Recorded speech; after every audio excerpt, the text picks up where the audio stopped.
계속해서 오늘은 갈라디아서에 있는 말씀, 믿음으로 받는 성령의 약속이라는 제목으로 주의 말씀을 살펴보기를 원합니다. 갈라디아서는 굉장히 짧지만 이 심오한 이 복음의 정수를 담고 있는 복음의 자유의 대헌장이라는 별명을 갖고 있는 바울의 유명한 서신입니다. 우리가 이 복음을 듣고 또 예수님께 또 속하고 우리가 하나님의 나라의 백성이 된 것은 은혜 중에 은혜이지만 우리가 그리스도 안에 또 거하고 또 믿음 안에서 신앙생활 하다가 보면 우리가 받은 이 은혜가 얼마나 그 값지고 소중하고 존귀한 것인가를 일상생활을 살아가다 보면 우리는 때때로 잊어버리게 되고 구원의 감격과 황홀함을 잊고 살아갈 때가 참 많아요. 그리고 타성과 매너리즘에 빠지고 또 습관적으로 신앙생활할 때가 참 많죠. 그런 기계적인 박제화된 신앙생활 속에서는 살아있는 그 구원의 생명의 역사를 경험하기가 쉽지가 않습니다. 그래서 마귀는 늘 구원받은 이후에 성도들의 삶이 할 수만 있다면 하나님으로부터 초점이 멀어지게 하고 또 관계성을 잊어버리게 해서 우리의 시선을 다른 데 돌리게 함으로써 하나님과의 그 풍성한 교제를 끊어버리고자 영적으로 집요하게 공격을 하는 거죠.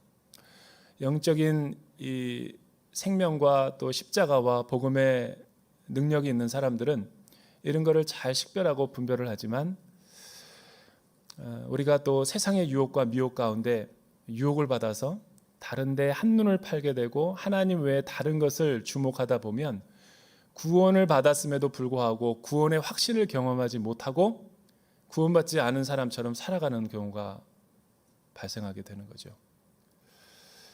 그건 복음의 문제가 있어서가 아니라 복음에 합당한 삶을 살아가지 못하는 우리의 이 불순종의 삶 때문에 일어나는 영적인 실수라고 할 수 있는 거죠. 그래서 우리가 이 복음을 잊어버리고 또 복음의 변질을 우리가 또 경험하는 사람들이 다시 복음을 계속해서 반복적으로 평생토록 들어야 될 이유가 거기 있는 거예요. 복음은 모국어로 분명하게 들어야 되고 깨달아져야 되고 이해가 되어져야 되고 한 번 들은 것만으로도 안 되고 계속해서 복음을 우리의 내면화시킬 필요가 있는 거예요. 그런 영혼이야말로 신앙의 진보를 이룰 수 있는 거죠.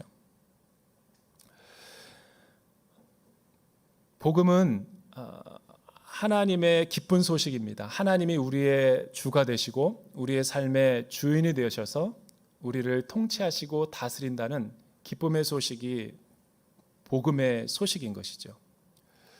그런데 우리가 신앙생활을 하다가 보면 내가 하나님을 믿는다라는 생각을 하고 신앙생활이 변질될 때가 있어요. 또 성경은 여러 곳에서 사람이 하나님을 믿는 것처럼 그런 진술과 서술들이 굉장히 많이 등장하는 것을 보게 됩니다.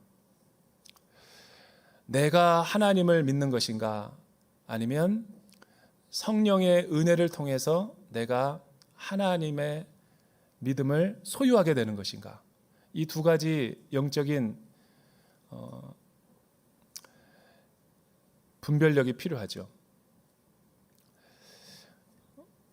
어떤 사람이 외주를 타고 있었어요. 외줄 아시죠? 우리 막대기를 가지고 높은 위치에서 긴 굉장히 긴장감 있게 지켜보는 사람들로 하여금 땀을 주게 하는 균형을 막대기로 맞추면서 계속 이렇게 조심조심 걸어가서 마침내 다 완주하는 그런 것을 우리가 보는 경우가 있죠. 그런데 그 어떤 사람이 굉장히 높은 위치에서 그 외주를 타고 거의 그 마술에 가까운 신비한 능력으로 이렇게 균형을 잡으면서 떨어질 듯 말 듯 하면서 많은 보는 이들로 하여금 긴장감을 유발시키는 그런 경우가 있었어요. 그리고 마침내 그 사람이 다 거기를 목적지까지 도착했을 때 수많은 무리와 같은 군중들이 박수와 환호성을 쳤죠. 그 사람이 내려와 가지고 이렇게 얘기합니다. 여러분, 제가 여러분들 가운데 어떤 한 사람을 등에 업고 저는 이 외주를 탈 수 있습니다. 여러분 지금 보신 것처럼 저는 겁도 없고 두려움도 없고 저의 그 평행 감각과 균형 감각이라면 실수 없이 이 일을 해낼 겁니다. 여러분 모두 저를 믿으시죠? 그랬더니 아멘은 아니고 네라고 이제 함성의 소리를 다 지르는 거예요. 그리고 막 그 사람의 그 샤우팅에 그냥 박수를 치고 환호하는 거죠. 좋습니다. 제가 지금 외주를 탈 테니까 여러분들 가운데 한 사람 나와서 제 등에 업히세요. 그랬더니 침묵이 흐르더래요. 저는 그 비유를 보면서 그게 우리 그리스도인들의 믿음과 오늘날 우리가 신앙생활하는 사람들의 복음을 오해한 사람들의 이 믿음의 생활과 굉장히 흡사하다라고 생각할 때가 있어요. 믿음이란 무엇일까요? 믿음은 지적인 동의가 아닙니다. 내가 그렇게 믿는다고 해가지고 구원이 나에게 임하는 사건이 아니에요. 성경에서 말하는 그 구원의 사건은 감정적인 것도 아닙니다. 어떤 감상적인 찬양을 듣다가 내 마음 가운데 터치가 돼서 눈물이 흐르고 코끝이 시큰둥해진다 그래가지고 하나님이 나를 구원해 주셨다라고 생각하면 큰 착각입니다. 그런 감정주의적인 신앙으로 우리의 구원이 이루어지는 것이 아니에요. 만약 그렇게 된다면 기쁠 때는 구원이 있는 것 같다가도 감정이 메마르고 광야와 같은 길을 걸어가고 있다면 그 사람의 믿음은 상실되어져 버릴 거죠.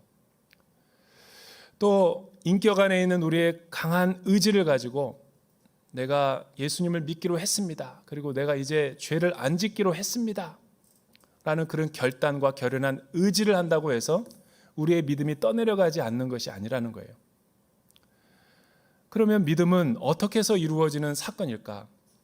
성경 66권에 나오는 모든 성경의 인물들이 하나님을 믿는다라고 할 때 그 믿음은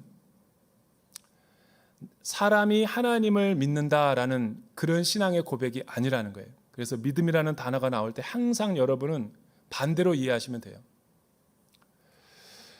내가 믿는다라고 그랬을 때는 하나님이 나를 위해서 행하신 놀라운 그 구원의 사건, 또 신실한 하나님의 그 주되심, 변치 않는 헤세드의 사랑, 나의 행위와 관련 없이 조건 없이 나를 하나님의 백성으로 받아주시는 그 은혜를 영접하고 수용하겠다라는 것이지, 내가 교회에 나와서 하나님 앞에 예배를 드려준다, 내가 하나님 앞에 교회에 나와서 헌금을 한다, 내가 교회에서 사역을 한다라는 이런 자랑과 율법주의적인 행위가 아니라는 거예요. 기독교에서 말하는 믿음과 복음의 열매는 사람이 하나님을 위해서 무엇인가를 이 공로로서 해주니까 하나님이 그에 대한 결과로서 우리에게 베풀어 주시는 사랑과 은혜가 아니라는 거예요. 그런데 왜 성경은 혼란스럽게 그렇게 주체를 갖다가 사람으로 다 성경 인물로 기록해 놨는가?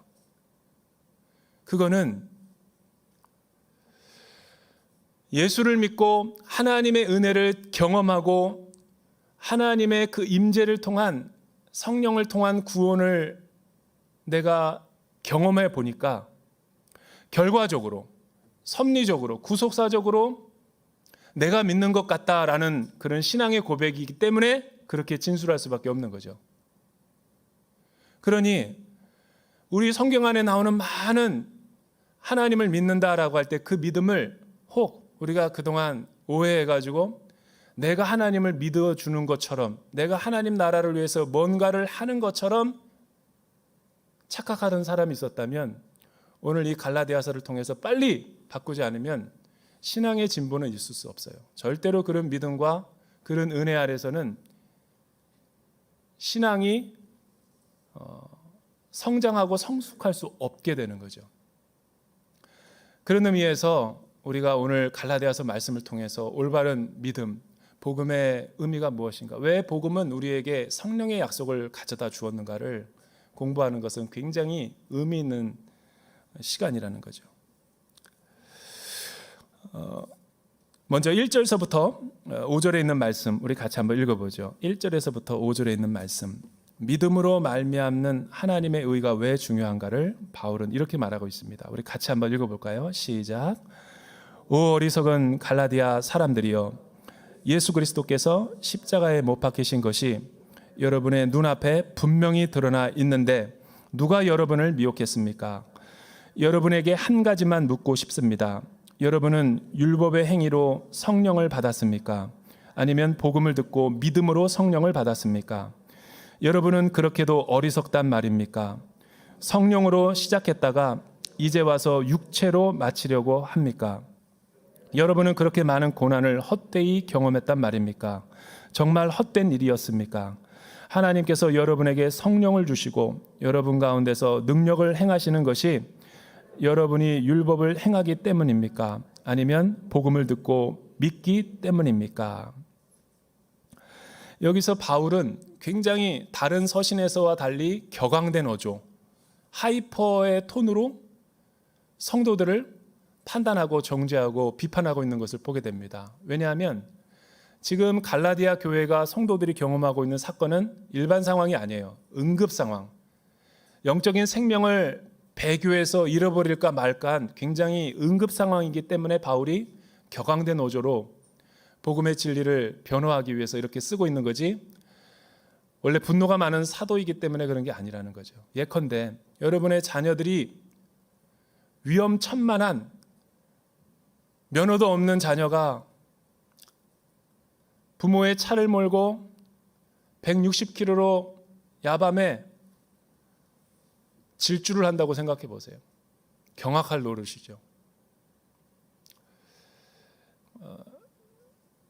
그것도 이 교통을 훨씬 위반하고 굉장히 위험한 생명을 담보로 해서 그렇게 달리고 있다면 관망만 하고 있는 부모는 분명히 친부가 아닐 가능성이 높아요. 그런 거는 뜯어 말려야죠. 너가 죽든지 내가 죽든지 하는 각오로, 그런 거룩한 분노로 자녀를 말려야죠. 부모가 결혼할 배우자를 데리고 왔는데 아무리 생각해봐도 배우자가 자기의 딸을 책임지지 못할 굉장히 폭력군 가운데서 폭군이라고 생각해 보세요. 도시락 싸가지고 다니면서 말려야죠. 그런 결혼을 승낙하는 부모는 자녀를 사랑하지 않는 부모일 거예요. 마찬가지예요. 베드로가 아비의 심정으로 복음 안에서 낳은 자녀들 갈라디아 교회를 맹렬한 분노로 다그치는 거예요. 어리석은 갈라디아 사람들이요. 제가 오늘 대전 온누리교회에서 어리석은 대전 온누리교회 성도들이요, 이거는 상상을 할 수 없는 쇼킹한 언어죠. 이런 언어 도단을 바울이 하면서까지 말하고 싶었던 복음의 진리가 있었던 거예요. 뭐냐면 예수 그리스도가 십자가에 못 박힌 것이 눈앞에 밝히 보이는데도 그리로 가지 않고 다시 율법으로 돌아가려고 하고 옛 성품과 옛 자로 옛 생활로 돌아가려고 하는 여러분들을 보니까 한심하다라는 거예요. 여러분들은 행위로 구원을 받았습니까? 율법을 지킴으로 구원을 받았습니까? 성령의 은혜로 값없이 선물로 받았습니까? 묻고 있는 거죠. 여러분, 여기서 성령을 받았다, 복음을 듣고 믿음으로 성령을 받았다라는 말이 무슨 의미일까요? 이 말은 다양하게 해석이 될 수 있지만 어떤 신학자는 오순절 마가다락방에 임했던 초월적인 이 성령의 강림 사건을 신비한 체험을 의미한다. 칼빈과 같은 사람은 이 본문은 하나님이 믿는 사람들에게 중생의 이 사건을 베푸실 때 성령을 통해서 주시는 놀라운 그 은혜를 말하는 것이다.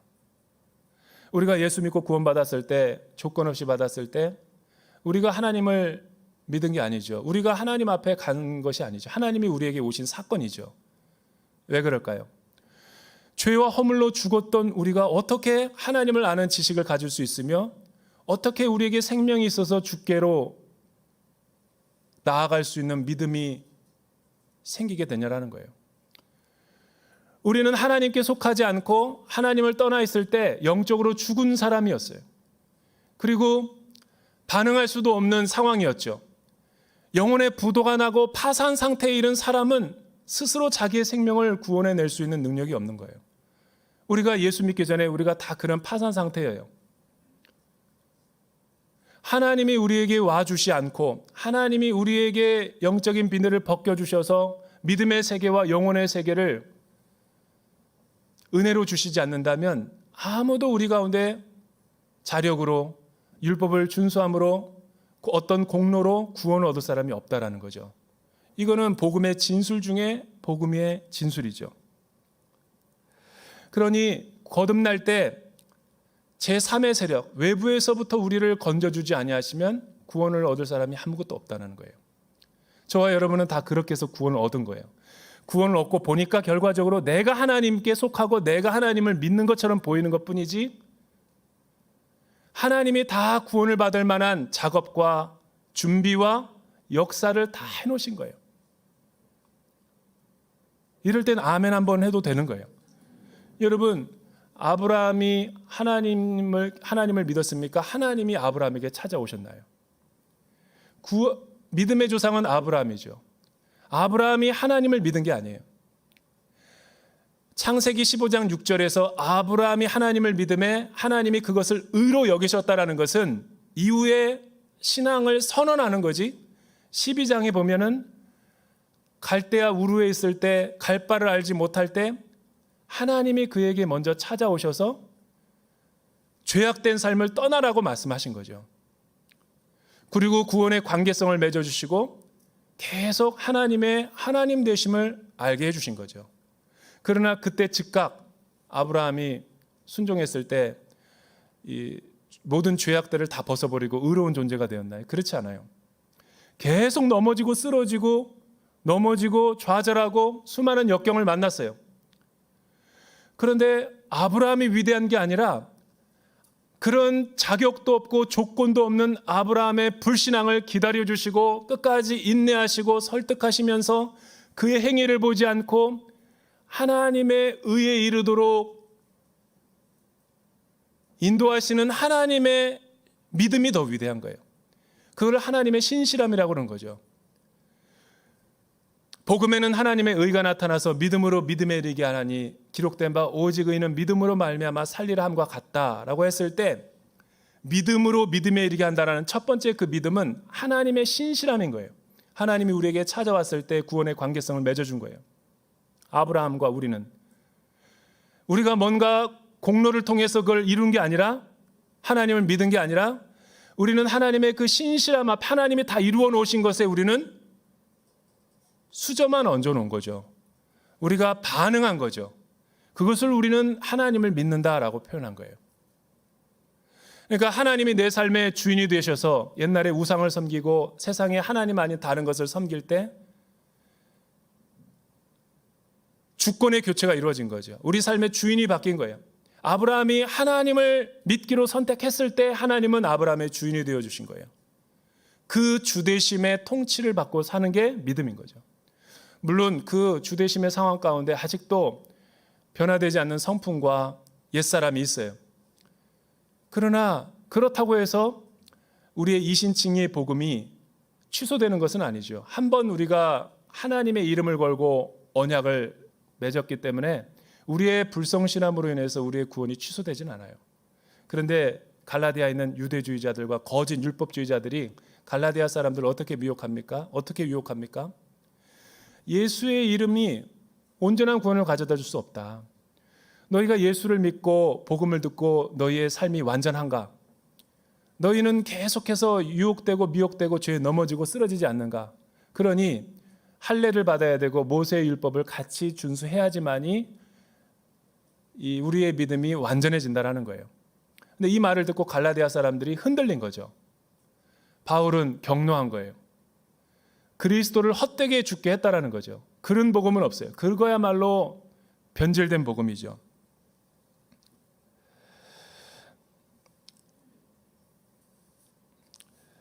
오늘 두 번째로 우리에게 이 바울이 소환하는 사람이 있어요. 구약의 믿음의 인물인 이 아브라함을 다시 한번 우리에게 소환해서 아브라함이 믿음으로 구원을 받았는지 또 행위로 말미암아 구원을 받았는지 바울이 논증하고 있죠. 우리 7절에서부터 9절에 있는 말씀, 죄송합니다. 6절에서부터 9절까지 우리 한번 읽어보죠.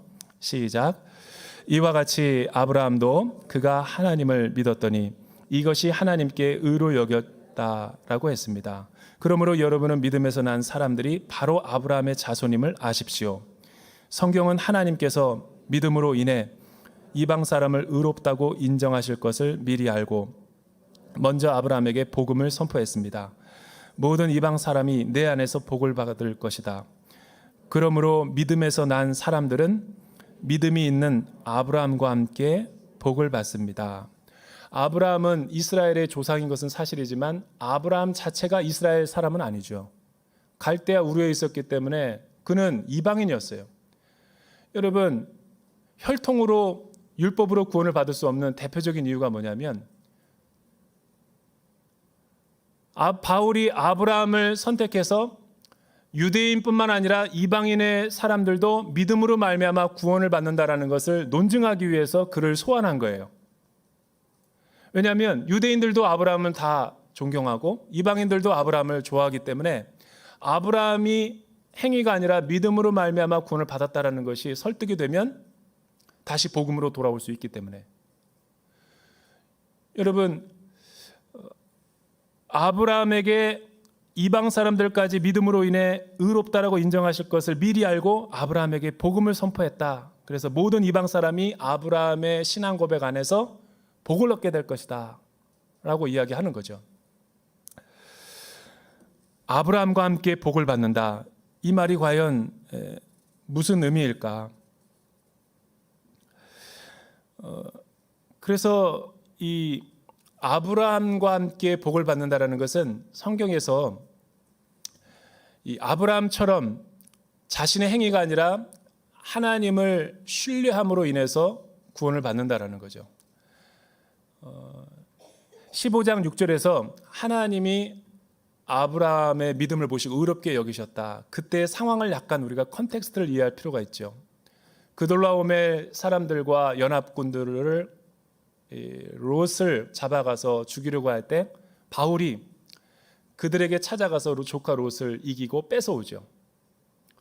목숨을 부지시켜서 이 자신의 혈통을 갖다가 유지하는 거예요. 그런데 그날 밤에 보복이 두려워서 아브라함은 한 귀퉁이에서 웅크리고 있었어요.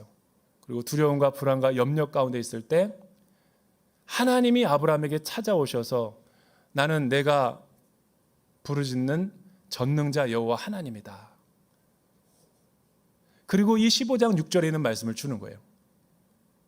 무슨 말이에요? 하나님이 우리를 지켜주고 보호해 주겠다. 그러나 이 약속의 언약을 맺고도 아브라함은 신실하게 살았는가? 그렇지 않아요. 또 17장, 18장, 19장에 가면 넘어지고 쓰러지고 다메섹 사람 엘리에섹에게 상속자를 삼으려고 하고 사라의 몸종이었던 하갈을 통해서 이스마엘을 낳고 하나님의 약속을 신뢰하지 않고 계속 넘어지고 쓰러지고 믿음에 충족되지 못한 삶을 살아가게 돼요. 그렇다고 그의 믿음과 구원의 사건이 취소되는가? 그렇지 않아요. 하나님은 끝까지 그를 기다려 주시고 인내해 주시고 사랑해 주시고 하나님이 신뢰하는 그 아브라함의 믿음을 통해서 그를 하나님의 자녀와 백성이 되게 하셨다라는 거죠. 그리고 이런 아브라함의 믿음을 통해서 오고 가는 모든 세대 가운데 이방인들이 복을 받게 하실 거다라는 것을 주신 것이 복음이라는 거예요. 이 복음은 언제 성취됐을까요?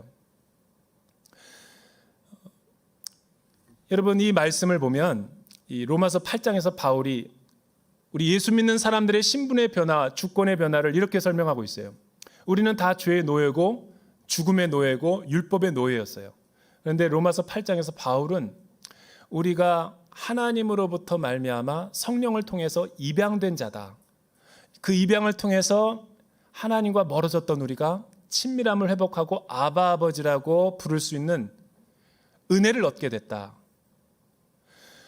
입양하는 자가 있고 입양의 그 피입양인이 있죠. 입양의 주체가 있고, 사실은 피입양인이라는 것은 자신의 힘으로 자신의 신분을 바꿀 수 없는 절망적인 상태를 말하는 거예요. 예수 믿기 전에 우리의 모습을 이야기하는 거죠. 구약으로 이야기하자면 아브라함의 신분을 이야기하는 거예요.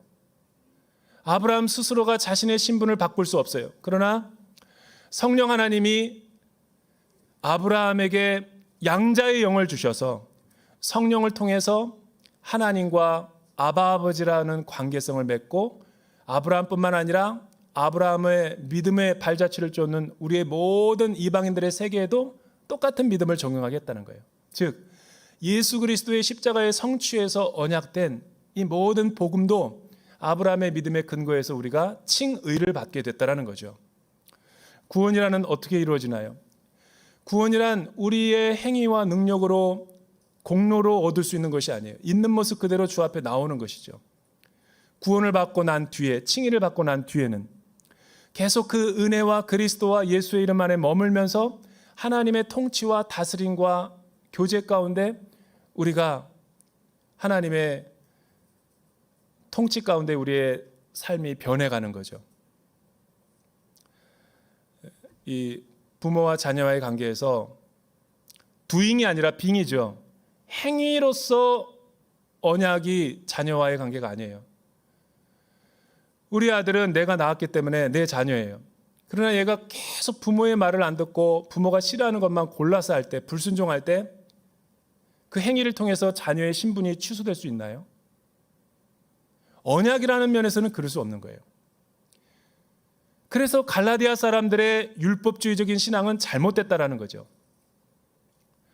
우리가 예수 믿고 구원받아서 여전히 연약하고 쓰러지고 넘어지고 우리는 죄의 유혹을 받아요.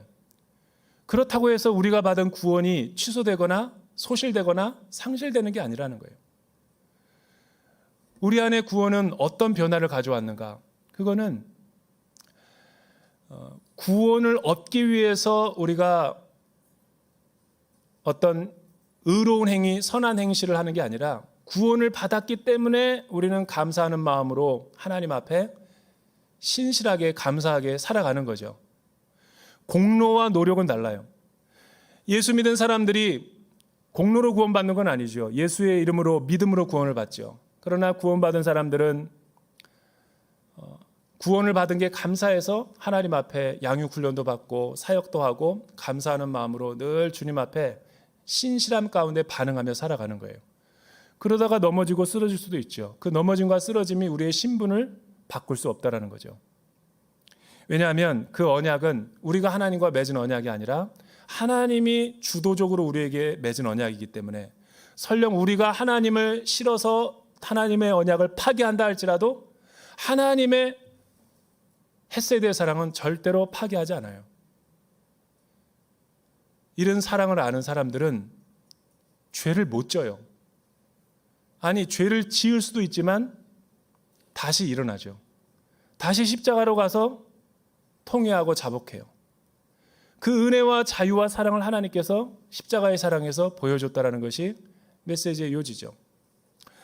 여러분, 11절과 14절은 굉장히 그 나무에 달린 자의 저주라는 유명한 복음의 내용을 선포해요. 이 내용의 맥락을 이해하기 위해서는 신명기 27장 1절과 5절에 있는 에발산과 그리심산의 저주와 축복의 산의 비유를 우리가 이해할 필요가 있죠. 모세에게 가나안 땅에 들어가려고 했던 이스라엘 백성들에게 하나님이 어느 날 모세를 불러서 에발산에 서서 돌비를 쌓으래요. 그리고 그 위에다가 회치를 하라는 거죠. 회치를 하는 목적은 너희가 가나안 땅에 들어가서 또 나의 계명과 언약을 잃어버릴까 봐 두려우니까 거기다가 다시 한번 다짐을 하라는 거예요. 율법을 잘 지키겠습니다. 그러나 그 율법을 지키지 않을 때는 저주와 화가 임한다라는 게 불순종의 저주의 장이죠. 그런데 그 옆에다가 함께 그 돌비와 함께 철과 연장으로 다듬지 않은 자연석으로 만든 화목 제단을 같이 만들으라는 거예요. 이게 예수 그리스도의 십자가에 예표해야 되는 사건이에요. 왜? 여러분, 율법을 우리에게 주신 이유는 율법이 아무리 좋아도 지킬 수 없다라는 것을 알기 때문에 하나님이 주신 거죠. 율법을 지켜서 구원을 얻으라고 준 게 아니라 율법을 통해서 내가 얼마나 새까만 죄인이고 내가 얼마나 하나님 앞에 죄인인가를 깨닫고 내 노력을 의지하는 게 아니라 그리스도의 도피처로 내가 도피성으로 들어가서 하나님을 의지하고 예수 그리스도를 의지하게 하기 위해서, 깨닫게 하기 위해서 주어진 거죠. 그래서 그 옆에 화목제단이 있는 거예요. 그 피를 보고 하나님의 저주가 넘어가고 그거를 경험한 사람들이 그리십산 축복의 산으로 올라오게 하기 위해서인 거죠. 하나님도 율법을 주실 때 이미 못 지킬 걸 알고 주었다고요. 그 알고 주었을 뿐만 아니라 십자가의 사건도 예표적으로 보여준 거죠. 그걸 아브라함에게 복음으로 미리 말씀하셨다라는 내용이에요. 여러분, 이 말씀이 어떻게 우리에게 위로와 소망을 줍니까?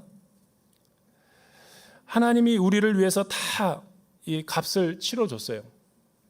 그렇기 때문에 우리가 예수 믿고 순례의 길을 걸어가는 동안에 또 좌충우돌하고 넘어지고 쓰러진다 할지라도 다시 행위로 말미암아 내가 구원을 얻는 것은 매우 잘못된 변질된 복음이라는 거죠.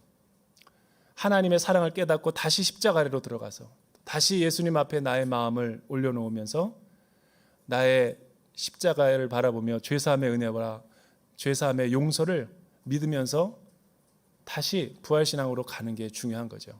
그게 복음의 그리스도인들이 누리는 영적인 자유와 해방이죠. 이미 성령 안에 있는 내주하시는 주님이 성령으로 인을 쳐서 보증을 했기 때문에 우리의 구원은 취소가 될 수 없어요. 따라서 흔들리지 말고 다른 복음으로 돌아가지 말고 십자가 아래서 늘 은혜 아래서 영적 자유를 누리시면서 하나님을 영화롭게 하는 우리 모두가 되기를 주님의 이름으로 축원합니다. 기도하겠습니다. 사랑하는 주님, 믿음이라는 것은 내가 하나님을 위해서 어떤 공로와 선한 행실로 의로워지려고 노력하는 것이 신앙이 아니라 나는 아무것도 아닙니다. 나는 아무것도 할 수 없습니다. 하나님이 내 인생의 주인입니다. 라는 주되심을 고백하고 인정하는 것이 복음의 능력임을 믿습니다. 사랑하는 주의 백성들, 수많은 유혹과 미혹 속에서 흔들리지 말고 하나님께서 우리를 부르신 그 복음에 합당한 삶을 살아가는 우리 모두가 되게 하여 주시옵소서.